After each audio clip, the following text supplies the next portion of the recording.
Hi, everybody, and welcome to the sixth round of the Inter-A's CBAI Play and Discuss. And we're looking at hand 4, which was a particularly interesting hand.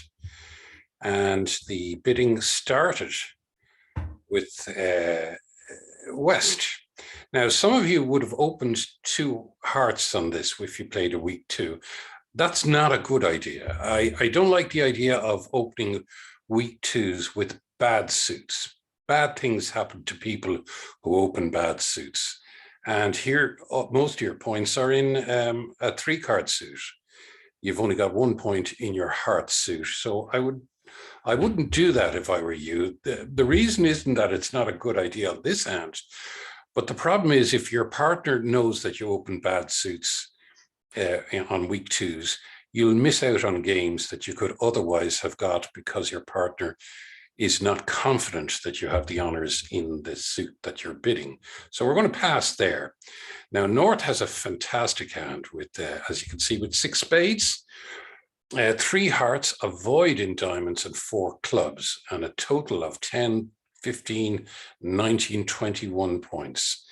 Now, the old-fashioned Akal way was to open 2 spades on this, but we all play week 2s, so it's quite all right to open at 2 clubs because it's a massive hand, and we'll see just how good in a little moment. Now, East has nothing to say. They have 7 points, a 6-card diamond suit, not enough to get involved, so they'll pass.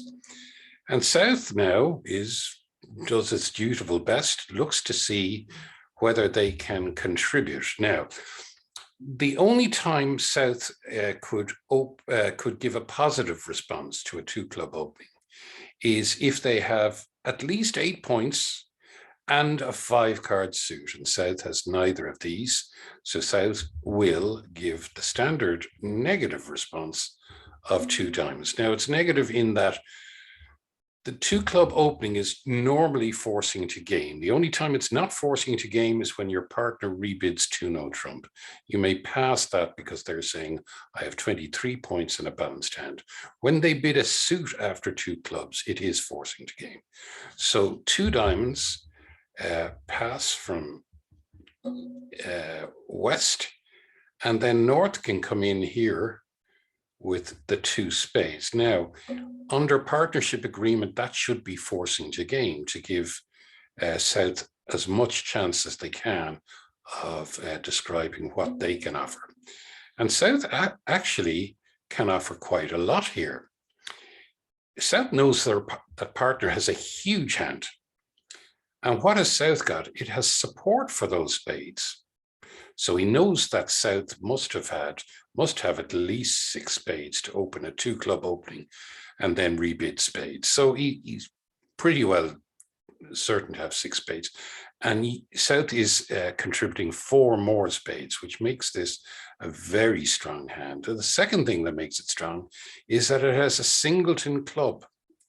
Now, it has a singleton club and it has the ace of hearts.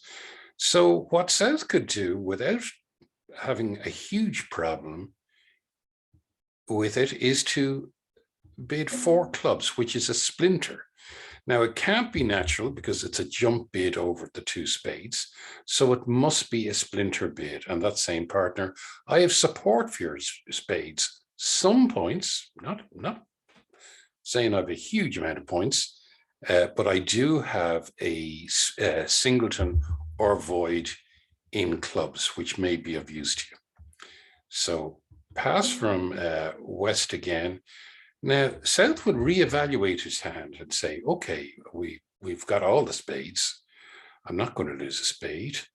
I've got King, Queen of Hearts, Ace, Queen of Clubs outside of that, and I've a void in diamonds. So that's a pretty good hand.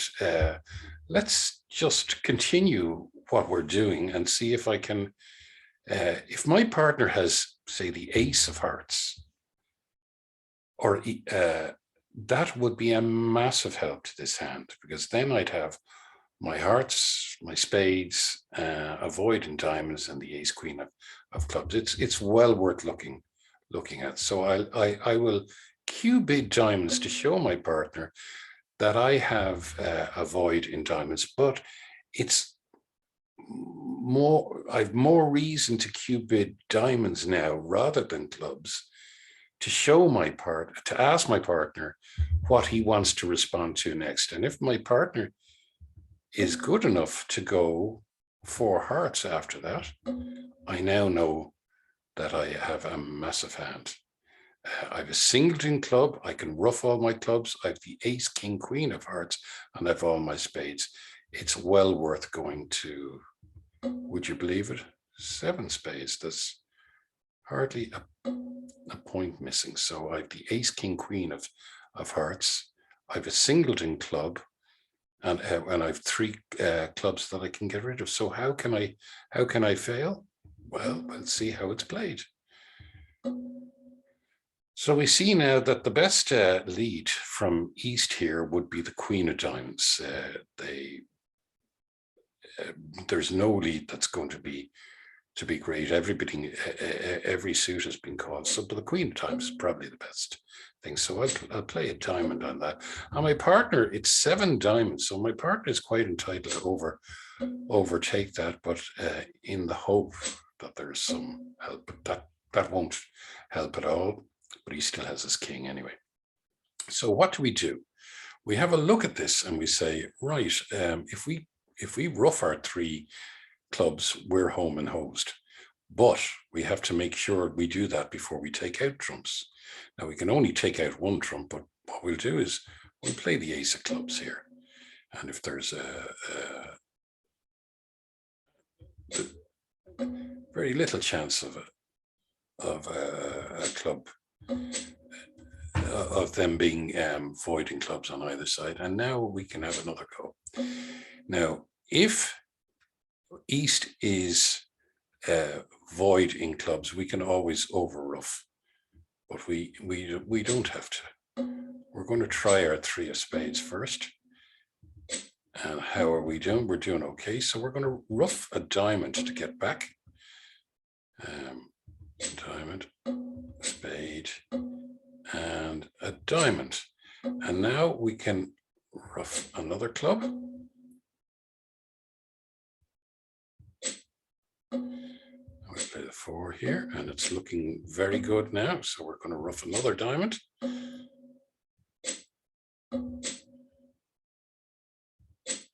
And now we can ruff our last club. And just to be on the safe side, we're going to ruff it with the 10. And we don't really need to, but we can now go back to our hand with the ace of spades and play a spade.